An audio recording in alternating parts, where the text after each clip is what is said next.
আসসালামু আলাইকুম। আমি মাসুদ রানা, সাংগঠনিক সম্পাদক নগর বাদগ্রাম তরুণ সংঘ। আজকে 18ই অক্টোবর 2025 আমরা নগর বাদগ্রাম তরুণ সংঘের উদ্যোগে আমাদের কার্যকরী পরিষদ এবং উপদেষ্টা মণ্ডলী, এলাকার মুরব্বিয়ান সহ আমরা মধুপুরের জাতীয় উদ্যানে বনভোজনে যাচ্ছি। আসসালামু আলাইকুম। আমরা আমাদের যে আজকের সেই কাঙ্ক্ষিত পিকনিক স্পট সেখানে চলে আসছি। সেটা মধুপুরের জাতীয় উদ্যানের ভেতরে।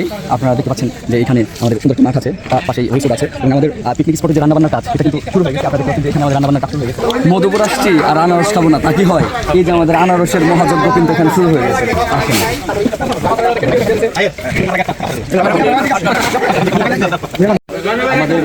আমাদের যে রান্নার কাজ সেটা কিন্তু এখন শুরু হয়ে গেছে।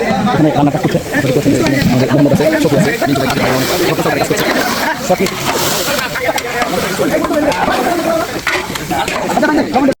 আমরা এখন আছি সেই মরহুম সালমান শাহ এবং আমাদের সেই চিত্রনায়িকা শাবনূরের অভিনীত আনন্দ অশ্রুর যে শুটিং স্পট সেখানে মধুপুরে অবস্থিত। এখানে মূলত সেই পাগলা গারদের চিন্তা করেছিল এবং এখানে অনেক দর্শনার্থী আসে যারা মূলত মধুপুরের গড়ে বেড়াতে। তারা কিন্তু এখানে সেই আনন্দ অশ্রুর সেই বিখ্যাত যে ছবি, সেই ছবির ইটা দেখার জন্য, শুটিং স্পটটা দেখার জন্য আমরা সেখানে আসি। আমি তরুণ সংঘের যারা আছে তারা কিন্তু ইতিমধ্যে এখানে যাচ্ছে। আমরা এখানে অনেক মজা করছি, আপনারা আমাদের সাথে থাকুন। আমরা এখন আমাদের নগর বাদগ্রাম তরুণ সংঘের সভাপতি আরিফ মোল্লা ভাইয়ের সাথে আছি। আপনার এত সুন্দর একটা আয়োজন হলো, কিরকম অনুভূতি হচ্ছে? সবাইকে নিয়ে আজকে এত সুন্দর আয়োজন করলেন, আজকে আমরা সবাই মিলে এত সুন্দর অনুভূতি, যে একটা সুন্দর পরিবেশে আমরা সবাই মিলে একত্র হয়ে খানা দানা করবো। আবার অনেক জায়গায় আসলে খুবই আনন্দিত। নগর বাদগ্রাম তরুণ সংঘের উপদেষ্টা মণ্ডলী সহ আমার জন্মলগ্ন থেকে আজ পর্যন্ত দেখি নাই যে আমাদের নগর বাদগ্রামবাসী এরকম একটা পরিবেশে একটা পিকনিক স্পটে এসেছে। এই পিকনিক স্পটের মাধ্যমে আমাদের সমাজ এবং গ্রামের লোকজন সবাই একতাবদ্ধ থাকবে, সৌহার্দ্যপূর্ণ সম্পর্কের সৃষ্টি হবে। আমরা মাঝে মধ্যেই এরকম একটি আয়োজন করব এই আশা ব্যক্ত করছি। আমরা এখন কোন দিকে রওনা দিচ্ছি?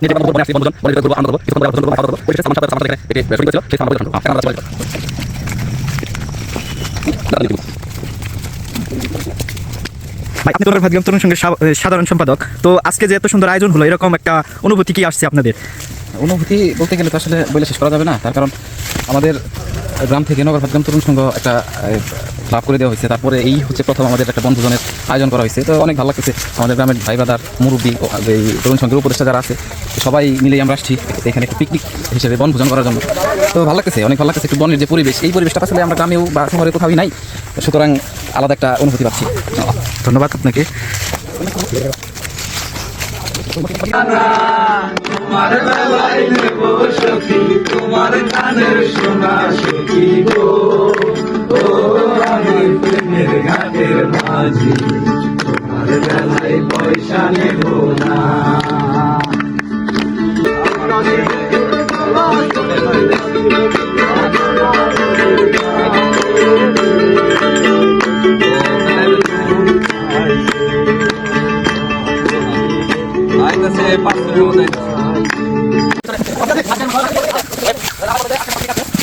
এত সুন্দর পরিবেশ বলার মতো নয়। আমরা বাগানের ভিতরে ঘুরতেছি, ঘুরে ঘুরে বাগানটা পরিবেশন করতেছি। তো সবাই যার অবস্থায়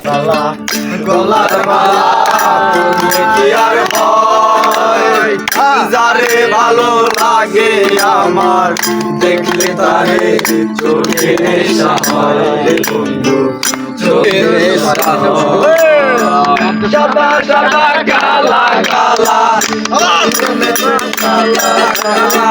সাদা সাদা কালা কালা, রং ধরেছে সাদা কালা, আমি গেলা বসন্তকালে, তুমি বন্ধু কালা পাখি, আমি যেন কি বসন্তকালে। করার কাজ শেষ, আমাদের খাবার রেডি, সবাই খাওয়ার জন্য ব্যস্ত। এই যে দেখুন সবাই খাচ্ছে।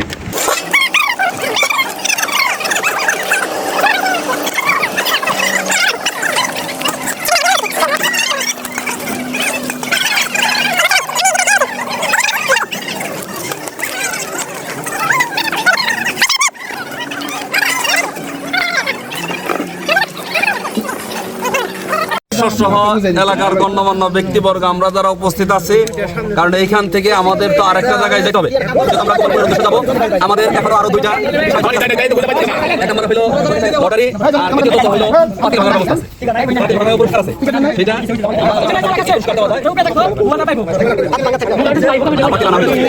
এখান থেকে পাতিল ভাঙা পাওয়া যাবে। এসব নামাজটা আমরা পাতিল ভাঙা। আচ্ছা, তোমরা লটারি দেশে। আচ্ছা, এখন তাহলে আমরা পাইলে আমরা লটারি কার্যক্রম শুরু করতে পারি। সবাই কি বন্ধ হয়েছে? বুলেট হতে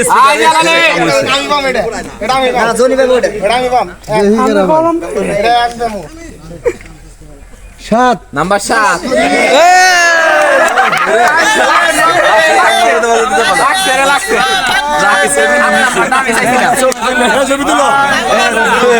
7 নাম্বারটা চাইছিলাম দিল না lucky 7 14 torch light 14 torch light